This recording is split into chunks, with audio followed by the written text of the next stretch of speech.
Hey people, today's episode of WTF is sponsored exclusively by GoToMeeting. You can try GoToMeeting for 30 days by using the promo code WTF at GoToMeeting.com. It's the fast and simple way to meet and collaborate online.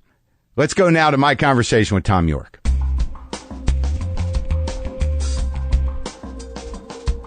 We went to Magic Castle last week. Oh yeah? Were you heckling? Were you like, come on, where's a card? No, we were trapped in the room. We couldn't get out, you know. Oh, okay. And Barbra Streisand started playing really, really loud. And, yeah. Someone was like, flying through the air, but we had to get out. I've been there once. You do feel like that once you get in there that there's no way out. It's a very bizarre thing. You're led through the bar and into a room, and then there's another choice of rooms. It is. It's a vortex. Do you like magic? I mean, were you entertained? No. Or are you more one of those guys who's sort of like, oh, that's ridiculous? I never seek out magic. No, it was more like the horror. Yeah. The horror of that level of entertainment. We're in the bowels of the entertainment. I'm going to get in loads of trouble now, aren't I? No. What, you think the magicians are going to, you're going to get a lot of hate mail from magicians? Could do. Or maybe worse. Maybe I'll be in 3 pieces in boxes tomorrow morning. Yeah, Thom Yorke is now involved in a magic trick involuntarily. Yeah. He was found in pieces. The magician left the room. Refusing to put him back together. Well, that'd be interesting. You just tour as a wheeled out head. Your head still functions. I would sue you, but I can't find my hands. Exactly. What's your feelings about California? Do you spend a lot of time out here? Or do you like it? I do really like it. Yeah. There's a big British expat population here, and it's the novelty of coming somewhere sunny where people,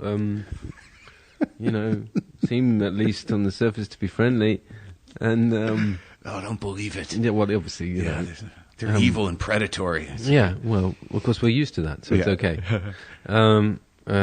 We ourselves have sharp edges. Yeah, that's what. Yeah, historically, yeah. Yes, it's nice. I mean, it's nice to get away from the Tory party pulling Britain to pieces as well. That's always I like to get away from that, and not think about it. Is that like? Are the politics constantly in your face? It was just something I was thinking a lot last night. It was like, I mean, things are bad here, but I don't know what the situation really is here. Obviously, I can't the way that it works, the mechanics of it. But in Britain, we have a party who we didn't vote for, pulling the country to dismantling things beyond the point where they can be fixed again. And we went through that. Yeah, and we didn't even ask. We didn't even vote for them, but there they are doing it and telling them that they won't stray from the path of righteousness. Essentially, exactly? While everybody, including the IMF, says, "Please don't do this." Right. And they still do it. What exactly is it? They're doing it. They're dismantling the NHS. They're dismantling the school system. They're using what's happening with the banking system as an excuse to do a load of other shit. What's that Naomi Klein shock doctrine? You know that concept? Yeah. Sorry, you didn't expect to be talking about No. I used to talk about politics every day. Okay, cool. Yeah. Well, that whole concept of you have one, crisis. Yeah. And you use that crisis to as a portal to do a load of other shit without people knowing, putting it under the same veil, dismantling infrastructure, opening it up to private enterprise, blah blah blah. Yeah, the privatization of public works and everything else. It was the the neocon thing to do. It was like, well, it's happening in a way that's never happened before in Britain, and they're using the excuse of the debts or whatever, but really even the IMF says it's nothing to do with that. So are they dismantling all what they see as socialized services? They just, I think their whole raison d'etre to even be a party at all is to be as right-wing as they can, because they know, because to me it's all PR, Sure. Cameron is a PR guy, and the whole concept is like, the only way we can possibly stay in power is if we look like Thatcher looked, as in unrelenting, following a path without question. A narrow path. A narrow path. Yeah. A path of right through all the working people who are crying. Yeah, well, they don't really vote for them, so they're not really bothered about that. Yeah. And they know, in terms of how they look, that's the only way they can maintain their support within their core, whatever. Yeah. So that you get this bizarre scenario where whatever they've chosen, they won't turn around from, they won't back away from, even though they probably know it's a mistake. It's because if they did, they know they would lose power. So they carry on. You know what I mean? I always wonder. It's one big PR thing. Yeah, but I always wonder if they do know it's a mistake. You'd like to think that they have human hearts and that somehow their conscience is bothering them, but somehow they've rationalized their agenda into something that they think is the best for usually business and then ultimately for everybody because, the market will level off. Yeah, exactly. But that's the point, isn't it? Because they're surrounded by lobbyists, business lobbyists who are telling them that this is the way to go, and they're the people who put them there. Yeah, they're owned. They're whores. Yeah. They're corporate shills. But that whole trickle down thing, which Thatcher started talking about in the 80s, it doesn't work. No one believes that. Of course Come on, not. that's up there with Americans still believing in a meritocracy. Right, exactly. Basically, what trickle down amounts to is, well, the poor will adapt or die. Exactly. And they're nothing but an obstacle, anyways. And the whole argument about, if these people make money, then we all make money. It's obviously falls down when you've got the whole concept of tax dodging. Exactly. Yeah, we'll make all their money. Yeah.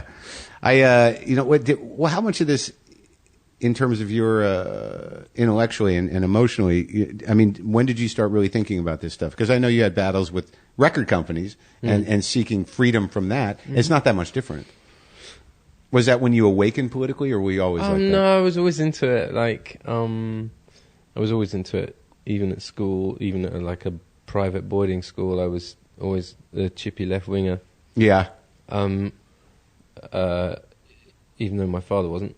What'd your father do? We used to have. We went through a phase, me and my brother, of having the dinner arguments, the political arguments. Right. They went for 4, 5, 6 years. Where my mum would have to sort of say, "Okay, that's enough." Yeah. Because it would end up in stand-up rows. So you and your brother were on opposite ends of the spectrum? No, we were both coming from the left. Oh, so you're doing it to aggravate your father? Well, no. Anyway, he was a nuclear physicist, and then he did other things as well. Anyway, but how does that play out? If he was a nuclear physicist, he must have had to deal with a dialogue as a lefty with sort of do you make bombs, Dad? No. It was he wasn't doing that long enough for that to be an issue. He did other things. Research. Well, anyway, it was more. There was that. It was that period, the Thatcher period, where a lot of people really did subscribe to the idea of that somehow is this holy grail of capitalism is if we just free the market enough, right? And as was happening during the Reagan era here, if we free the market enough, then righteousness will prevail and we will all be rich. But actually, all that was happening is that the goldsmiths of this world were coming here and Britain and buying it, pillaging it, taking the money and moving to an island and going mad. That's exactly it. This idea that if you have completely unregulated free market capitalism, that will find its own level and everybody will benefit. Yeah, and the one thing they never talk about, which was indicated during the banking thing, was why you didn't take into mind that greed would somehow affect your philosophy? Oh no, because the market is morally righteous. There's no greed. I wish they could come up with a set of more fluffy words for saying what we were just saying, though, because we both sound like chippy old lefties. But actually, none of what we're talking about is chippy or lefty. It's practical. This is actually really, it's the shit here. It this is. It. It's the truth. Give me some other words to use, and I'll explain them using those other words, Bill and Ben, or I don't know, in some, in the language of Sesame Street, So people could really understand. Yeah, would that be a great episode of Sesame Street, wouldn't it? It is fairly complicated, but I don't understand. I know in this country that the reason most people who will vote against their economic self-interest and not pay attention to the criminality of what's happening I think somewhere in the American sensibility that they're like, they don't think it applies to them because they could be a millionaire. That could happen. That's what I'm talking about with the meritocracy. There's like, if you work hard, you'll do well. Yeah. Really? Yeah. I'm going to win the lottery. Yeah, if you play the lottery enough. What, really? You think so?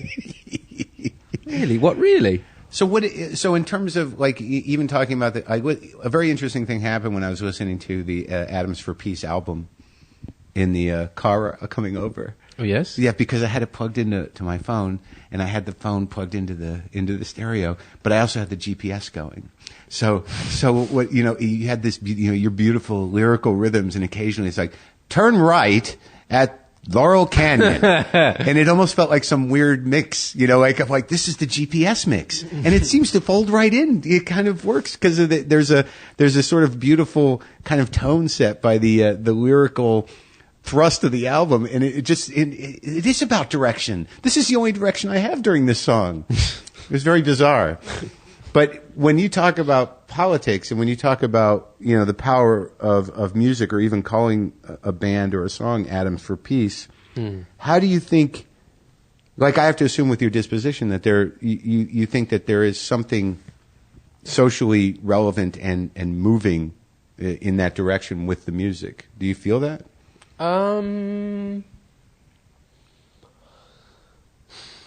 It's funny. In this country, I sort of feel like in Britain, when you talk about politics and stuff, it tends to become a very angry us and them thing quite quickly.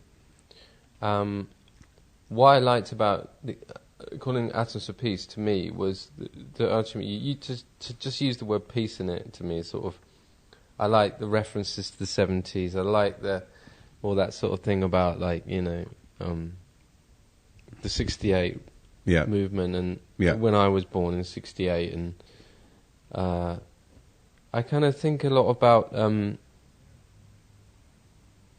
as well as obviously the Eisenhower speech and the nuclear thing. I forget about that, and sometimes I think about the idea of people on the streets, Yeah. and they're not doing anything; they're just on the streets. Yeah. The riots will only break out if the police charge them, and I've been on those protests and I've seen them do that. But if you just go and you're just there, and you're always there, like in Spain at the moment, like they're there every week. Yeah. I was in Bilbao. There was a different protest along the same bridge from this different, 400 or 500 people every single day with a different banner hanging down, but it was relentless. And we was there a few weeks ago, and they were just talking about how. Anyway, I'm going off the point. That idea of resistance, passive, but there you're just there, and you're animated, but it's peaceful. Yeah. Because I've been, when I was a kid, I used to go on protests and stuff. I went on one of the first big ones I went to was about student loans, which are now commonplace. But at the time, when I went to university, the idea was it was all paid for by the state. And obviously, being a student, we were pissed off about that because it meant the poor have less access to education. Yeah. At least that's how we argue it. Right. So we're on the other side of Westminster Bridge. Parliament is in session. Thatcher's extremely pissed off that we have the nerve to turn up that day and do that. So she calls the horses on us. So there was we had the riot police in front of us, and I was sort of with my friend Stanley, who would do the artwork with. Yeah. We stood there, and there was the rows, the riot police with the plastic shields. Yeah. And everyone's getting kind of angry because they wouldn't let us cross the bridge, but it was kind of okay. It was pissed. We were pissed off. People had started throwing bits of wood and things, but it was all right. Yeah. Next thing we know, the shields part, and the horses just charged straight towards us. Oh my God! And there was this girl I saw who was pregnant, who had her leg broken. Everyone ran screaming. The horses, the guys, the policemen on the horses had batons, were whacking indiscriminately people's heads, and they were cuffing, arresting whoever they could find. It was insane. It was insane. Terrifying. And basically, and then of course it gets reported that night as that we're troublemakers and so on. It's like, well, no, actually, we were there. and we were standing by the bridge, and then they do this thing called kettling, where they section off each other area like that. Yeah. Thatcher gets pissed off and says, I and just calls the horses on us, beats the shit out of us. Unbelievable. Yeah. So in a sense that because I feel this. And I've been to I was at a relatively recent show of yours at, I think, Bonnaroo last year. That the idea that when you create, because it seems to me some of the music you're doing now creates, a vibe and a tone and a groove, and there's something, elating about it, and there's a build to it, but it's not like, it's not designed for relief. It's almost designed for movement and unity. And well, I did. I mean, it's funny. I was talking to a friend of mine about this yesterday. We did. It sort of has dawned on us when we did the last Radiohead tour that sometimes, we did this show in Phoenix, and there was, I think because it was in Phoenix and the big shows don't happen a lot. In fact, Flea emailed me about it at the time saying, people don't really play in Phoenix much at the moment because there's a lot of heavy shit going on. Oh yeah, the conservatives there are crazy. But it was like they all came out of the woodwork. All the people who don't like that's how it felt. Your people. Like the stoners and the E-heads and the old musos and everybody was like there in a big soup, and it kicked off. But through the music, and it was amazing. It was really, really amazing, and you felt like you were just part of this gathering, and I can't describe it, but like the room starts changing shape and shit when there's something in it. There's something in that collective. You have 40,000 people in a room who all move into the same groove. Yeah, it's powerful. There's something pretty powerful. I don't know what it is, but there's something weird going on there, definitely. Yeah, and also I guess you probably, because at this point, the fans of yours and the fans of Radiohead and the fans of your solo stuff have evolved with you and understand where you're going. To some extent, yeah, which I find bizarre, because the only reason that's happened is because we've just gone a sort of certain line and people have gone, oh, okay, and followed us. But there was no, I didn't wake up in the morning with messianic tendencies or anything. I know. But I think about it and like, that's really weird. That's mad. But also, did you find, because you seem to have a sense of like you're surprised by it, but I have to imagine there was a moment, and I think you're relatively public about it, where you made a decision to evolve as opposed to repeat yourself, and you made a decision to maybe the anthem rock business is not the business I want to be in. Perhaps having the hooks that any idiot can go like Here comes the chorus. I've hit my distortion pedal. Yeah. But so you must have been afraid that well, I got to do this. But you were, at some point must have been willing to lose them. Yeah. Always. Yeah, there was a bit of that, but then there was also like if you're writing something and you mean it, you can't repeat yourself, and you can't. I couldn't. To me, it's one of those. I go through my life, come what may, doing stuff because I can't not. It's like, well, this is my instinct is to go here and. That's it. I can't do anything about it. That's just how it is, I'm very lucky that people stayed with it, but it wasn't like I couldn't have done it another way. And also that thing of like, I think, you can't write. Even at art college and stuff, it's like you can't write stuff to please people. You have to write it because. It's what you've got. That's it. You sit down, you give it to someone, or it's a painting or whatever. It's like, this is what I've got. This is it. Yeah. I couldn't have gone anyway. Otherwise, this is me here. Is there an element of defiance to it? Because you seem like a guy who's... Yeah, a little bit.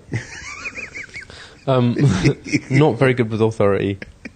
Actually, I was going to say, before, when I was talking about the protests, the other thing about Atoms for Peace to me, and something I'd been thinking, I remember, there was this whole period in Britain where I think it suddenly dawned on a lot of people who were involved in protesting that it really wasn't happening properly in the way that they wanted, because every time they went somewhere or got whatever, they just got the shit kicked about them by the police, or at least it was reported really badly. And so someone sort of somewhere within this movement, I think, and it was this movement called Reclaim the Streets, and they had a massive influence on me. And there was people I knew who knew them. They kept doing these stunts, and it was humour. So they would like do a protest. They did this one famous one on a motorway where someone wanted to create a bypass and shit, and it was just funny, man. It was just funny. They'd turn the whole thing on its head and go, you know what, I'm going to do something so stupid it would blow your mind. Yeah. So they got this giant, they made it like a parade, okay? Yeah. So they sort of shut the motorway down, and they just turned up, and they were a parade, and they walked onto the motorway, and the motorway stopped. Yeah. And they had this giant figure, like with a giant sort of skirt, and some girl on the top waving her arms about. Yeah. Underneath the skirt Yeah. was guys, as it walked along, with jackhammers chopping the motorway up. It was genius. Good, awesome. And like the cops didn't figure it out. Yeah. You know, it's like, they thought it was a show? yeah. They were like, well, they couldn't do anything anyway. Yeah. So, it was amazing. And they kept doing stuff like that. And it's like, that's how you do it. You make people laugh. Yeah, and don't deliver get the angry. message. Yeah. You know, Yeah. just be peaceful, make them laugh. Fuck with their heads, Sure. you know. And also kind of force people to be entertained, and people that might not understand what's happening might be able to put together the metaphor Exactly. and get it. And it's that moral of like resistance. Whatever anger you may feel is useless. You know, go with something peaceful and something humorous, and you will get your doors will just open. You know, Right. And artistically, I mean, I think the same question. yeah, to some extent. Well, is that like, you know, you have a problem with authority, but I imagine that as an artist, you have a problem with expectation. Kind of, yeah. And I've also, I guess I've spent my whole time. One of the things I really enjoy is that kind of messing with people's heads a bit. So Sure. you do one thing, Yeah, and yeah. then you're like, okay, this is really going to fuck them up. You know, How do you feel about me now? now? Yeah, how do you like me now? You know, I'm a little bit like that. Yeah, Yeah. not overtly, but sometimes it kind of makes me laugh. You know, like to do sort of following a path down a certain way, and there is a sort of element of humour, and like element of like, it's kind of silly that I'm choosing to do this, and that's what I'm finding inspiring about it. You know. Uh-huh. Who were your guys when you were growing up musically? I mean, what compelled you? What did you listen to? Why, you know, how did you sort of find your way initially? Well, really, to be honest, I listened to a lot. You know, I loved Queen. I thought they were great when I was really small. They are great. They are great. Yeah. Yeah. And they're pretty silly as well. Yeah. Yeah. And then, but you know, as a teenager, I think like the band that really, really changed my life was R.E.M. Yeah. And Susie and the Banshees and Joy Division and Bob Dylan, bizarrely, was mixed in. Emotional with all that. stuff, though. I mean, you know, those are pretty, like, you know, Joy Division and Susie and R.E.M. I mean, there was a lot of rawness and vulnerability that wasn't really. Yeah, angry. I mean, my favourite show that I went to, I didn't go to many shows because not many bands came through Oxford, but my favourite show I ever saw then was Susie and the Banshees. And she was absolutely amazing. She was like the first sort of front person that I'd seen and it wasn't like, there was sort of not like, you know, the singing wasn't like, wow, she's an amazing singer or anything. It was more just her presence. Yeah. She walks on the stage, it's like, this is her stage. Yeah, Even though you kind of want to watch Budgie like on the drums a bit, but basically she is totally in command of the whole audience, but not in a like, look at me sort of way. She's just there doing it. And it really blew my mind, you know. And she was theatrical, though. I mean, that's what I mean. Yeah, not unlike Queen. Yeah, but very theatrical. But in a way that was like punk. In a way that was yeah. It wasn't mannered at all. It was just that's what she wanted to do. And also, she sort of turned like you know, femininity on its head. Yeah, completely. Because she was kind of really sexy, but absolutely terrifying. Yeah. That's the best kind of woman. It is. Actually, you're right. You don't always realize they're terrifying until you're too far in. You might want to rewrite that. Yeah? I don't know. I say it on stage when I do my stand-up act. I think it's absolutely necessary that you're, deeply terrified of the person you love, because I don't know quite how you're going to act properly if you're not. I agree.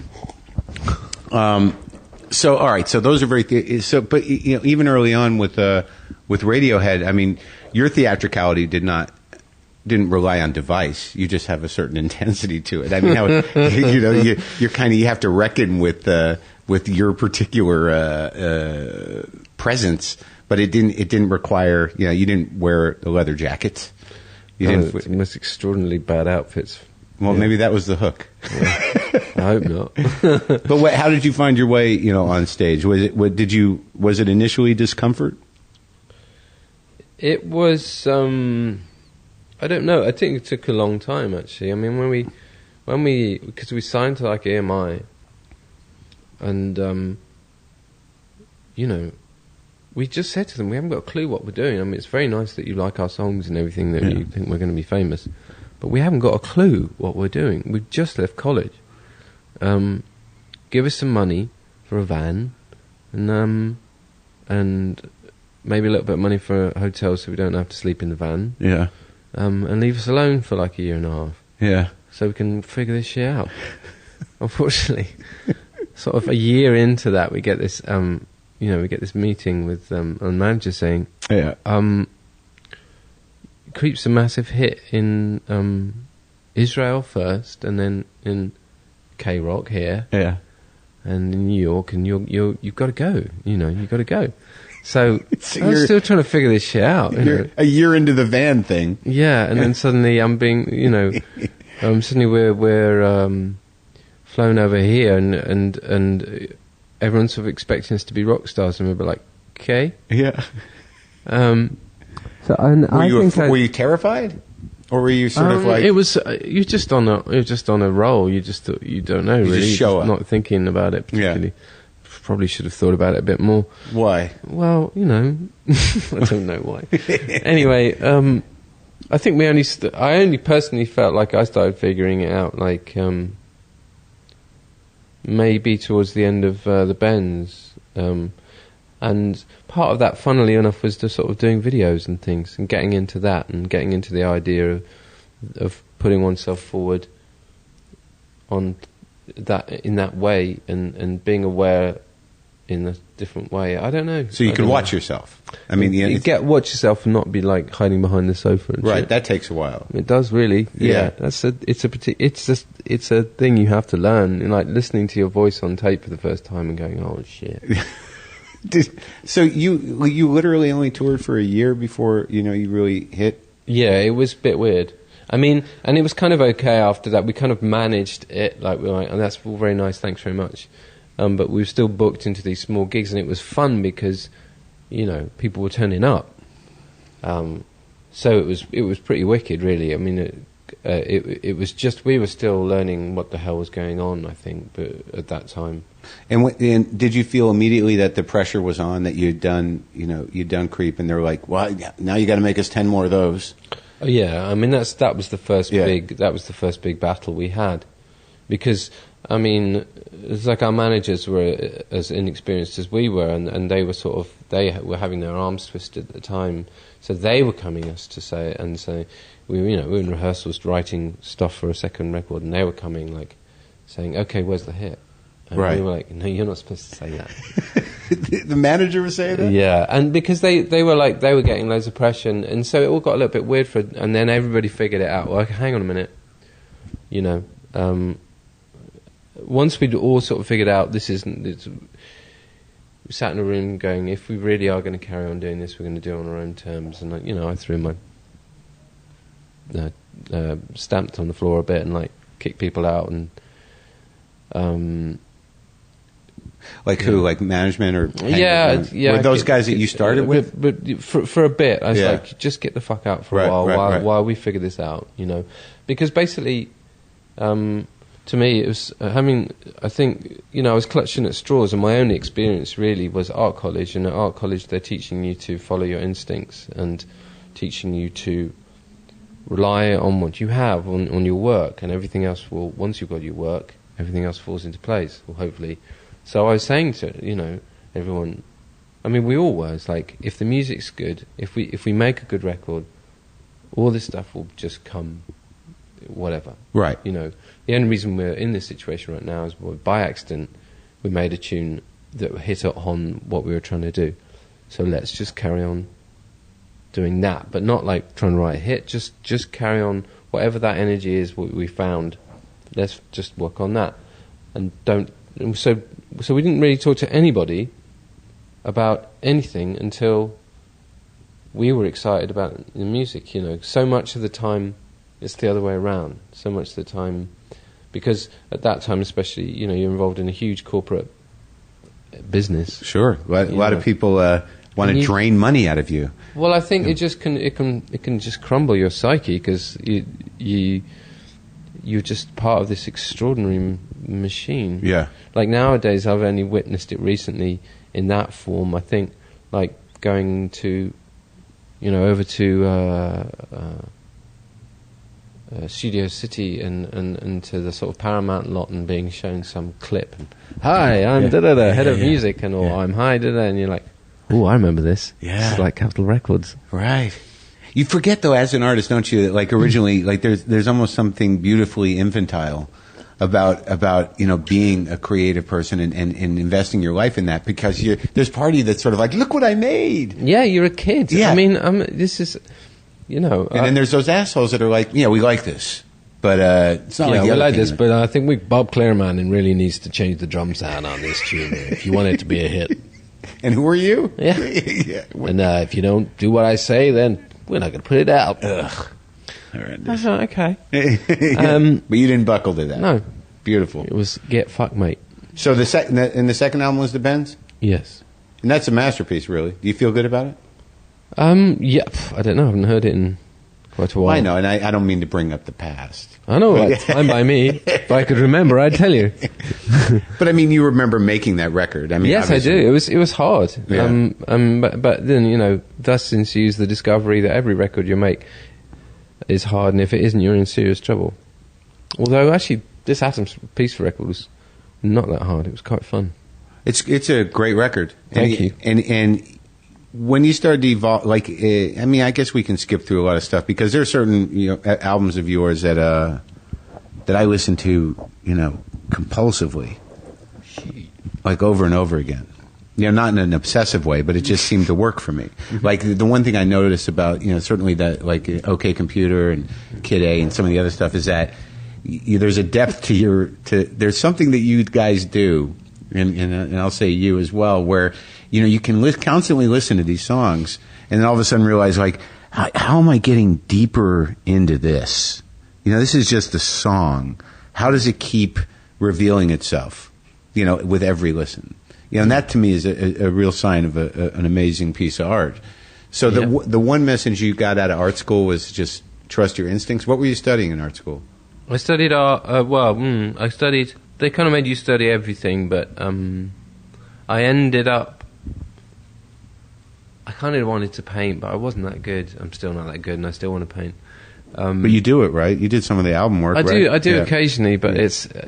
I'm hampered by, like a lot of people I know, I'm hampered by that thing when you first pick up the paintbrush and I'm alright for about 5-10 minutes, and then I hate it so much. So it tends to be one of those things where me and Stanley, Stanley is amazing because he's so painstained. I can't remember the word he uses.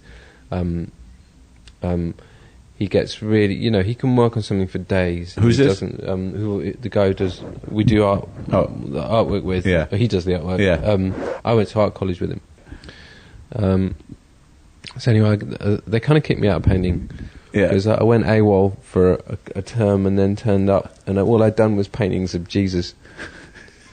And they were appalling as well. What was Jesus doing? There was one called the Bullshit Machine, and that was just one of these. The Bullshit Machine? Critique of the critiques. Yeah. So I put these things up on the wall, and all hell breaks loose, and because you have these critiques. Yeah. So your peers shoot you down. What was Jesus doing, though? I don't know. It was awful. I mean, even I thought it was awful. The bullshit machine, though, that could have been the name of a record. I was drunk most of it. Oh, really? So you're living the life. A life. Yeah. Anyway. Okay. But then I got into video and computers. Computers quite early on, and it was kind of fun, you know. I just never... Art college to me was one of those things where I knew I wasn't really an artist particularly, but the relief of living and breathing the sort of creative thing and working with other people and watching how they worked and being taught to respect that as a thing, you know, being exposed to so much creativity, to so much modern art, and was amazing, and you know, completely changed my life, because it made me confident about who I was, you know, and that was wicked. You know, where were we with this? That's good. Just what you studied in art school, and that makes perfect sense. To have an appreciation. It's just everything, really. Sure. So the evolution from, you know, what Radiohead was known as initially, and then, you know, when you sort of, you know, untethered yourself from hooks or the necessity to have them, and then I keep thinking maybe I should like rethink that. Maybe I should come up with a chorus, because I do actually like songs with choruses. I don't want to put pressure on you. I think you're doing fine. There's a couple, like, by accident, there's a couple of choruses, you know, but they usually happen by accident. Yeah. But yeah, on this record, there's a chorus. There is a couple. I remember distinctly one flying by the other day. But there was some decision. I mean, you kind of were a bit of a guitar band early on. Oh yeah. You know, and Johnny is not on this record. No. And it's not so much that, and it's not a Radiohead record, and I understand, but there obviously was some point where you were like, let's not do the guitar so much. With Radiohead, yes. Yeah.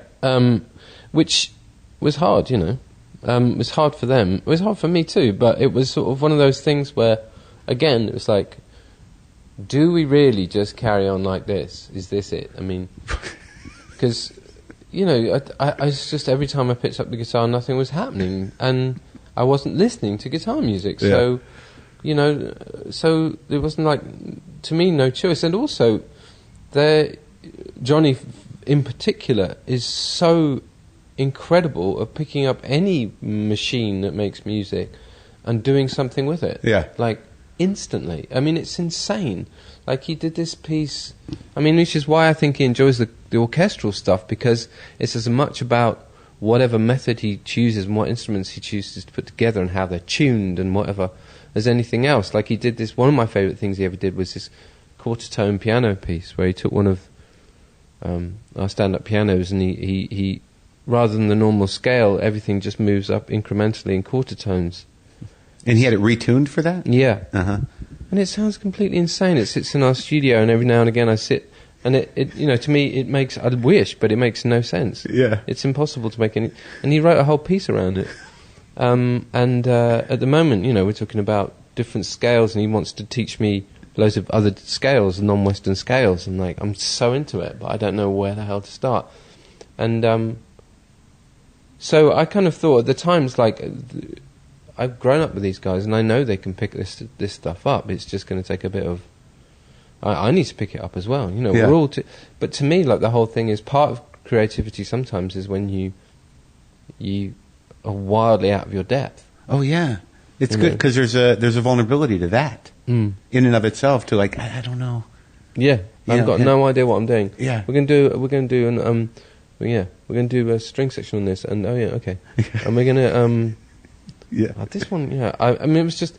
Yeah, the funny thing is, you know, Kid A in the end, to me, I think when people listen to it now, is you can kind of see why that they're not that far apart. OK Computer and Kid A, to me. Right. I mean, it was just that we're choosing to use certain instruments that lots of people associated with things that were, I don't know, unworthy or whatever, you know, but just not electric world. Oh, really? Electronic world. So there was some condescension there from... No, it was just, he's listening. Oh, Thom Yorke's discovered Aphex Twin, whoopee-doo. Oh, no. You know, it's like, I don't think Aphex Twin was too chuffed about that either, to be honest, the few times I've talked to him. I talked to Thomas Dolby. Oh, right, yeah. I walked in, like, he was at my school, right? Sorry. At art school? No, at my school.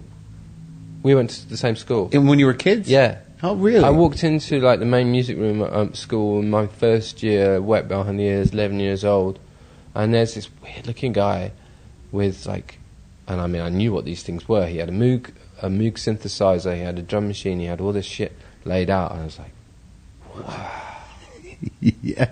And it was Thomas, and he was the first, like, famous musician to come out of the school.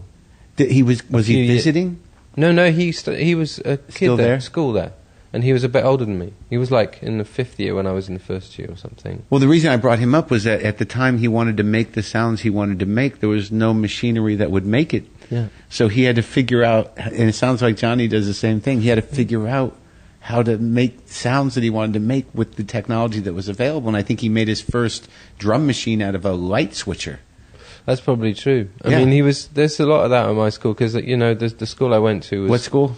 Abingdon School for boys. Is it prep school? Private school with girls. No girls. So you got to put that sexual frustration into something. I hit puberty at 11. Yeah. And walked into a bloody boys' school. It was great. It made you who you are, man. Right. Mm-hmm. Let's not pursue that, shall we? That particular element of it. There's a lot of, like, scientists, kids of scientists, and so on, that go to that school. And the expectation was to go into that?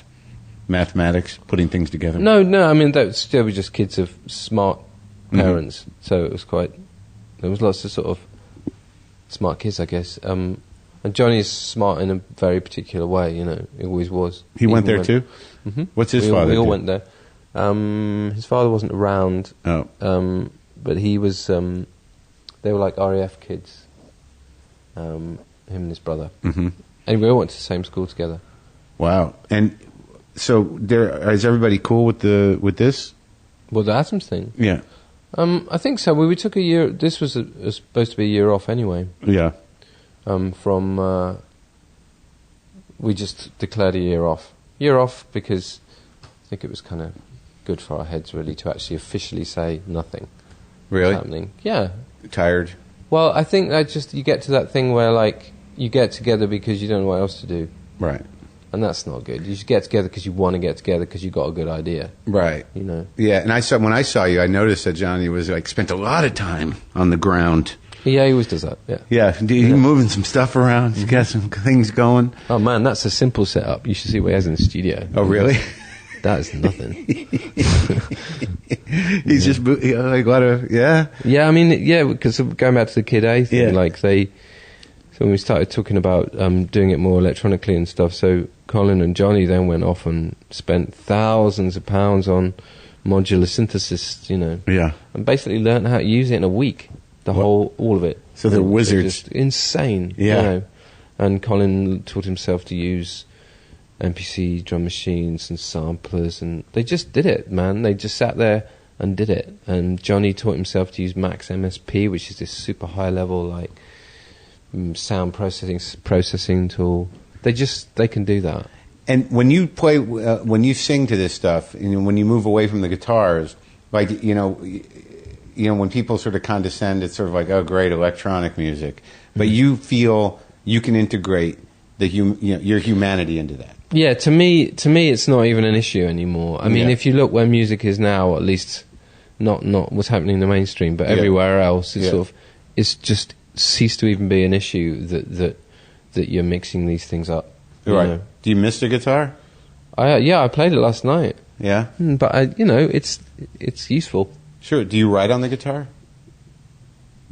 Sometimes, not much not at the moment. I write a lot on piano at the moment. And when I listen to the Atoms for Peace record, I sort of wondered, do these things start as just a groove, and then you kind of experiment to find that groove, and then or the lyrics there before, or do you sometimes evolve lyrics with the music? This was all born out of like the idea of things evolving from the grooves, right? You know, and then we jam a lot. I mean, not today, but I can see that it's ready to go. It's a little quiet in there at the moment. It's amazing to walk through that place. I don't know if people can't see us, but we're in a mansion on Laurel Canyon, in the rundown mansion, rundown mansion, and it's like Exile on Main Street, man. Yeah, it's like, well, the girls are coming shortly. We just thought we needed a few hours off. Yeah. Yeah, sure. And the drugs. Sure, you get all the drugs are coming. You got to stay clean for a bit during the day, otherwise things get a bit out of hand. Someone's got to wake up Bobby Keys so he can play sax. Yeah. But okay, so it is groove generated. The sound completely, and the voice, and then and the riffs were coming basically out of that guitar, piano, bass, synth, and so a lot of it we took away and wrote to it afterwards. But it was born out of the fact that the sort of joy of just just coming up with the grooves, and they weren't like they weren't from cold. We'd start with some sort of mechanical programmed thing that I had to set us off. Right. So which makes it forces these guys to play in a certain way. So you come like the meter, or where the one falls, or where the bass line starts is not where you would intuitively normally put it. Right. Which is good. Yeah. So it sets you off in a new place. Right. That was the whole thing. The whole thing for this band is that, for me, is like, because they work very quickly, and they bring all this crazy shit together really fast, and it's just a different thing, and it's very much just about grooves in the end. And how did you and Flea come together for this? Well, it was a weird one, because it was just I'd seen them a few times backstage at Chili Peppers gigs, and I kind of knew them, and then Nigel and I went saw them in London, and John and Flea were going on about the Eraser. Your album. Yeah. The first one I did on my own, and I was quite surprised because they'd listened to it a lot, and they were asking, how did you put it together, and they were really into it. Uh-huh. And I was, well, okay. Yeah. And then a few months later, when I was thinking... And that was all you, right? The Eraser. That was me and Nigel, yeah. And Nigel's been with you since... Johnny wrote a few, on the first tune, he wrote the piano riff with me. And Nigel's been with you from the beginning? Since the bands. Mm-hmm. Well, he was the engineer on the bands. Okay. And then we decided, enough of adults, we can do it ourselves. Anyway, and then, he... where was with the Flea thing, and then it was. I had this niggling worm in my head where, like, I want to try and make the Eraser thing real, because I'd done it sort of with Nigel, using mostly stuff written on a laptop. Yeah. With a bit of bass, and that was it. Yeah. But it was looking at it, thinking, hang on, the bass is like the lead instrument on this, and I'd played bass, and the funny thing is, like, a lot of the time when I was playing the bass, I was thinking of Flea, because obviously I love watching him play, and there's not many bass players I know that play like lead bass. Yeah, do you know what I mean? Yeah. So I asked him if he was up for doing it, and asked Joey in the same day, and they both said yes, like a couple of hours later, and it was kind of nice because it went from being something that was just sort of like a silly pipe dream to, ooh. And this is really cool. And had Joey and Flea work together? Oh, but they knew each other. I mean, because Joey's like a guy, right? He's like he's everywhere. Yeah, but I mean, part on the LA scene, I guess. And he played with REM as well. That's how I first properly met him. Yeah, and we became friends. We've hung out for years, on and off, whenever I'm around, and because he plays, he still plays with Beck sometimes, and and Nigel's produced Beck, and we also just hang out quite a lot. And do you find that, given that, you were, is there any sort of historical element in your head where you get the opportunity to play with guys that played with bands that you respected, that it's like, kind of, wow, this is cool? But that's, I mean, it sometimes it kind of spins me out a bit, but it's actually really lovely because, it's like, it's a different thing. Yeah. I mean, I've been playing with the same guys since I was 16. Uh-huh. Other than this. Yeah. So it was a bit of a mind-blowing thing when we first did it, really. And it was good because I sort of felt like, years of sort of only being in that environment and just thinking, okay, well, it just opens you up to other ideas. Sure. And it's in a way you kind of relax a bit. Yeah. Thank God for that, Right. Was it intimidating at all? I mean, to play with Flea in any way, or are you grounded enough as a musician and a performer that, because Flea is sort of he's a menacing little genius, that guy, in my mind. Was there a part of you that's sort of like, I gotta keep up with Flea here?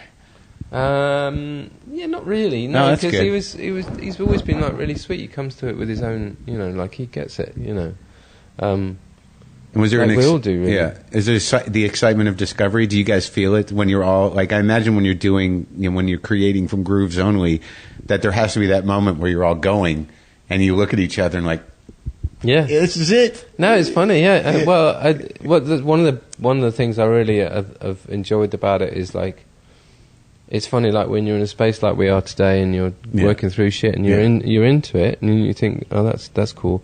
And then when we started, when we did our first show at the Echoplex, just this crazy little warm-up thing. And I've been to that place. Was that recently? No, it was a while ago, 3 years ago, maybe. It's a little rock club. Yeah. Yeah. Little. Yeah. And the footage of it back, it was insane, man. It was insane. It was one thing, it just was, there's sort of this crazy, I don't know, it had lots of energy to it. So that got us really excited. Yeah. Because one thing to be excited in a room and the other thing to actually watch it back, and it's even more, it's better than that.